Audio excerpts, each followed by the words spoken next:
السلام علیکم ورحمۃ اللہ وبرکاتہ۔ ڈاکٹر قاری محمد رمضان نجم باروی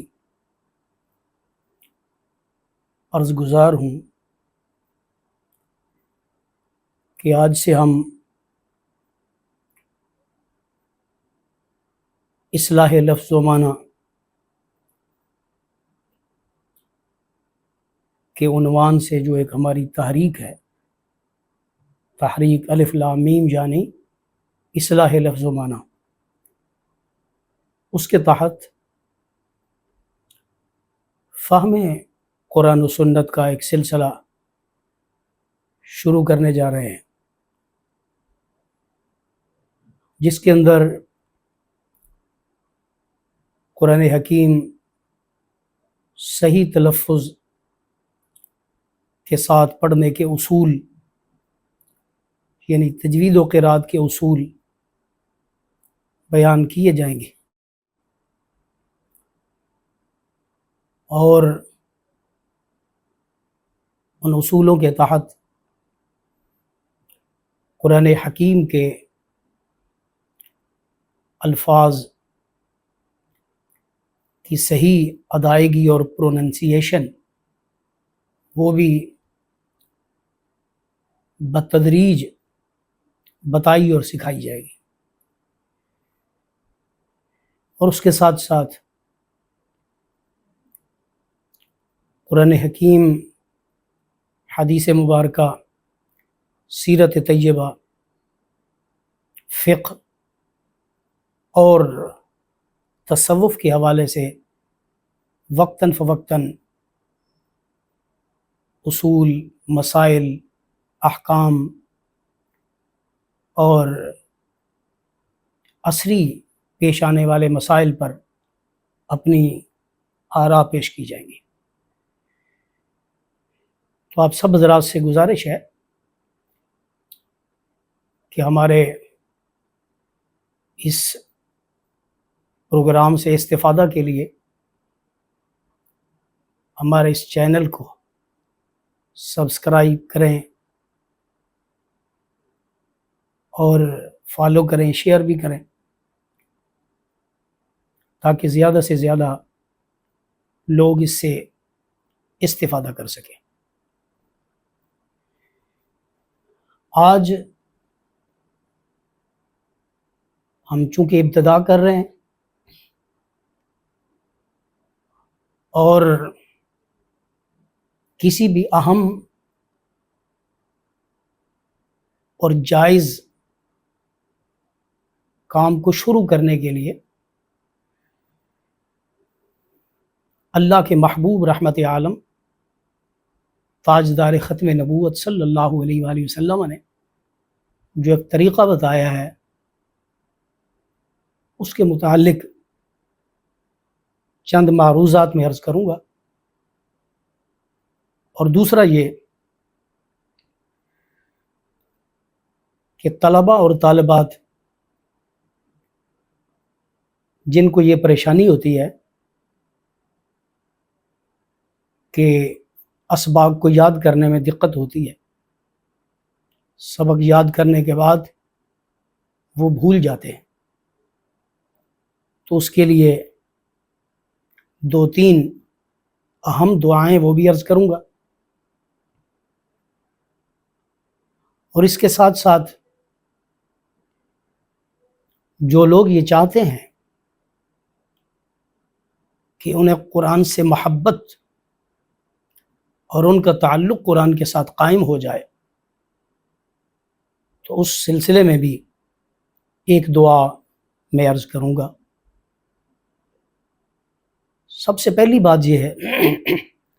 نبی کریم صلی اللہ علیہ وآلہ وسلم نے ارشاد فرمایا، کل امر ذی بال لم یبدأ ببسم اللہ فہو اقطع، یا فرمایا فہو ابتر، یا فرمایا فہو اجزم، او کما قال صلی اللہ علیہ وآلہ وسلم۔ ایک روایت میں کلو امرن کی بجائے کلو کلامن بھی ہے، اسی طرح لم یبدا کی بجائے ایک روایت میں لم یذکر ہے۔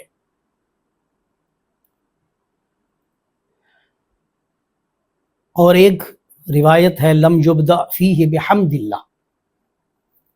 یعنی بسم اللہ کی بجائے بحمد اللہ کے الفاظ ہیں، جن کا خلاصہ یہ ہے کہ کوئی بھی اہم اور جائز کام اگر اللہ کی حمد و ثنا کے بغیر شروع کیا جائے تو وہ ناقص، نامکمل، ادھورا اور بے برکت رہ جاتا ہے۔ بسم اللہ الرحمن الرحیم یہ اللہ کی ایک طرح سے حمد بھی ہے، کیونکہ حمد کا معنی اللہ کی ثنا ہے، ستائش ہے، تو بسم اللہ الرحمن الرحیم بھی اعلیٰ درجہ کی اللہ کی ستائش ہے اور ثنا ہے۔ اس لیے اگر بسم اللہ الرحمن الرحیم ہی صرف پڑھ لیا جائے تو اس میں دونوں طرح کی احادیث پہ عمل ہو جائے گا، یعنی تسمیہ بھی ہو جائے گی اور اللہ کی حمد بھی اسی ضمن میں ہو جائے گی۔ بسم اللہ الرحمن الرحیم ایک جامع کلام ہے جس کے اندر اللہ جل شانہ کا ذاتی اسم گرامی، اسم عالم اللہ بھی ہے، اس کی دو صفات جو ساری کائنات اور سارے جہانوں کو گھیرے ہوئے ہیں، الرحمن اور الرحیم، ان کا بھی ذکر ہے۔ اس سے پہلے اسم کا ذکر ہے جو اللہ تعالیٰ کی ذات پہ گویا کی ایک دلیل ہے، اسی سے وہ دلائل اور وسائط کی طرف بھی اشارہ ہو جاتا ہے جو اللہ تعالیٰ کی ہستی، اس کے وجود اور اس کی وحدانیت پہ دلالت کرتی ہیں جو چیزیں، تو ان کی طرف بھی اشارہ ہو جاتا ہے۔ اور با کے ذریعے جو استعانت کی جاتی ہے، اللہ سے مدد طلب کی جاتی ہے، اس میں بندگی، عبدیت اور اللہ جل شانہ کی معبودیت کا بھی ذکر ہے، اور ضمناً اس کی طرف اشارہ ہے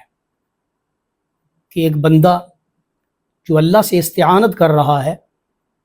وہ خود کو اللہ جل شانہ کا محتاج اور اللہ جل شانہ کو الصمد اور بے نیاز تسلیم کر رہا ہے۔ تو اس لیے یہ وہ جامع کلام ہے کہ جس کے ساتھ اگر کسی بھی اہم کام کا آغاز کیا جائے تو یقیناً اسے اس کلام کے ہر حرف کی برکتیں نصیب ہوں گی۔ لیکن ایک مسئلہ یاد رکھنا چاہیے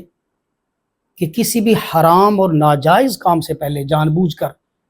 خصوصاً جائز سمجھتے ہوئے جو شخص بسم اللہ الرحمن الرحیم پڑھے گا وہ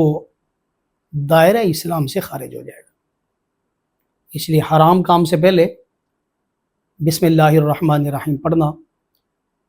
اللہ جل شانہ کے اسماء، اس کی ذات و صفات کی ایک طرح سے اہانت ہے۔ اس لیے صرف جائز اور اہم کام، یعنی ہر جائز کام سے پہلے بسم اللہ الرحمن الرحیم پڑھنا چاہیے۔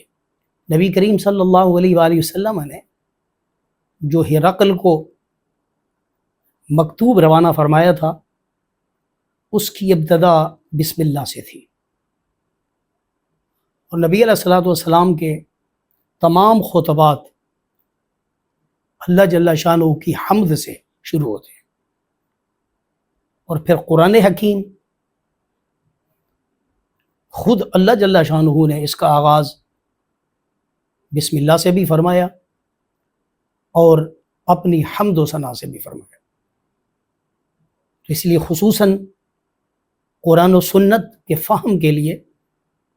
اگر ان کلمات سے استعانت کی جائے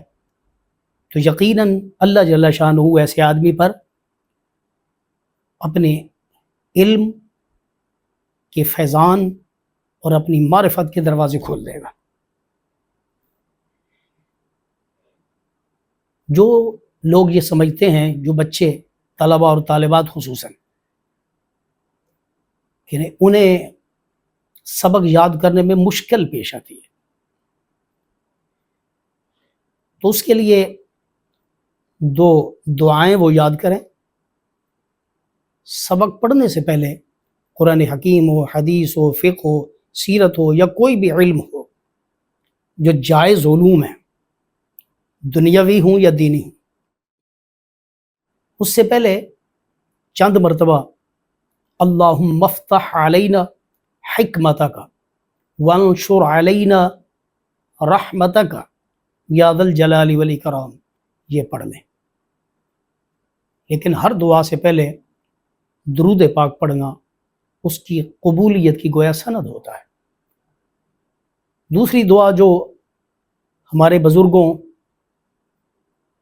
خانقاہ نقشبندیہ مجددیہ بارویہ حضرت پیر بارو شریف رحمۃ اللہ تعالی علیہ وہاں کا جو معمولات میں سے ہے وہ یہ دعا ہے، اللہم نور قلبی بعلمک واشرح صدری بنور معرفتک واستعمل بدنی بطاعتک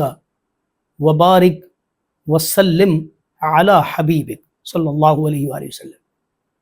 یہ دعا 7 مرتبہ پڑھ لی جائے تو اس کا فائدہ یہ ہے کہ علم و حکمت کے دروازے کھل جاتے ہیں،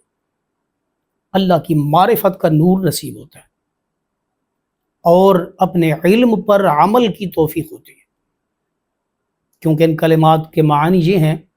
اے اللہ، اللہم نور قلبی بعلمک، اپنے علم مبارک کے ذریعے میرے دل کو منور فرما، واشرح صدری بنور معرفتک، اور اپنے نور معرفت سے میرے سینے کو کھول دے، واستعمل بدنی بطاعتک، اور اپنی اطاعت کی میرے جسم کو، بدن کو توفیق عطا فرما، وبارک وسلم علی حبیبک صلی اللہ علیہ وآلہ وسلم، اور اپنے محبوب رحمت عالم صلی اللہ علیہ وآلہ وسلم کی ذات اقدس پر اپنی شان کے مطابق سلامتی اور برکتیں نازل فرما۔ یہ دعائیں اگر کر لی جائیں تو انشاءاللہ العزیز پڑھنے میں دل بھی لگے گا، سبق یاد بھی ہوگا اور یاد بھی رہے گا۔ ایک اور مجرب چیز ہے جو الحمدللہ ہزاروں نہیں لاکھوں لوگوں کے معمولات میں ہے، اور میں خود بھی اس کو کثرت سے پڑھتا ہوں الحمدللہ، اور اس کی برکتیں مجھے حاصل ہوتی ہیں،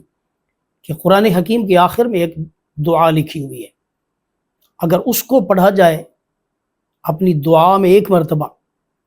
یا صبح و شام پڑھ لیا جائے چند مرتبہ، تو اس سے قرآن حکیم کی محبت نصیب ہوتی ہے، قرآن سے گہرا تعلق نصیب ہوتا ہے، اور تلاوت کی توفیق ہوتی ہے، عمل کی توفیق نصیب ہوتی ہے۔ اور وہ دعا یہ ہے، اللہم آنس وحشتی فی قبری، اللہم ارحمنی بالقرآن العظیم واجعلہ لی اماما ونورا وہدا ورحمہ، اللہم ذکرنی منہ ما نسیت وعلمنی منہ ما جہلت وارزقنی تلاوتہ آناء اللیل وآناء النہار واجعلہ لی حجتا یا رب العالمین۔ اس سے قرآن حکیم کی محبت، قرآن حکیم سے گہرا تعلق، قرآن حکیم کی تلاوت کی توفیق نصیب ہوتی ہے، اور ان کے معانی پر اگر غور کیا جائے تو دنیا قبر و حشر میں قرآن حکیم کا ساتھ اور قرآن حکیم کی معیت اور قرآن حکیم کی شفاعت نصیب ہوگی۔ میں امید کرتا ہوں کہ آپ سب حضرات ہمارے اس سلسلہ فہم و قرآن و سنت کے ساتھ جڑے رہیں گے، منسلک رہیں گے، اپنی آراء سے بھی ہمیں آگاہ کریں گے، اور اس سلسلے سے استفادہ کی بھی کوشش کریں گے اور اس پیغام رحمت کو آگے دوسرے حضرات تک کی بھی پہنچانے کی کوشش کرتے رہیں گے اور یہ سعادت حاصل کریں گے۔ اللہ تعالی ہم سب کو قرآن و سنت کی محبت، قرآن و سنت کی تعلیمات پہ خصوصاً عمل کی توفیق عطا فرمائے۔ السلام علیکم ورحمۃ اللہ وبرکاتہ۔